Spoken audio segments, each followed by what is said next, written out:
Hello বন্ধুরা, আজকের আমাদের বানানো হচ্ছে তিলের নাড়ু। চলো দেখে নেওয়া যাক তিলের নাড়ুটা কি দিয়ে বানানো হচ্ছে।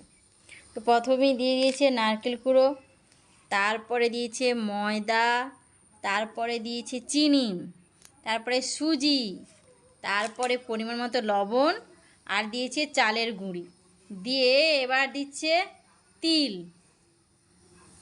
তো তিলটা দেখো পরিমাণ মতো সবাই দেবে। তো তিল দেওয়া চলছে, দিয়ে এবার সব কিছু দিয়ে এবার মিক্সড করা হচ্ছে, মিক্সড করা চলছে।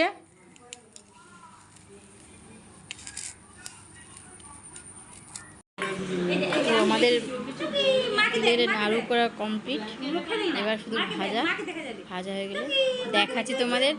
চলো, নাড়ু চলছে, এই যে নাড়ু কমপ্লিট। বন্ধুরা, আমাদের তিলের নাড়ু ভাজা হয়ে গেছে। তো এইভাবে তোমরা তিলের নাড়ু বানাতে পারো। কে তিলের নাড়ু বানিয়েছো বাড়ির জন্য তোমরা কমেন্ট করে জানিও। টাটা বন্ধুরা।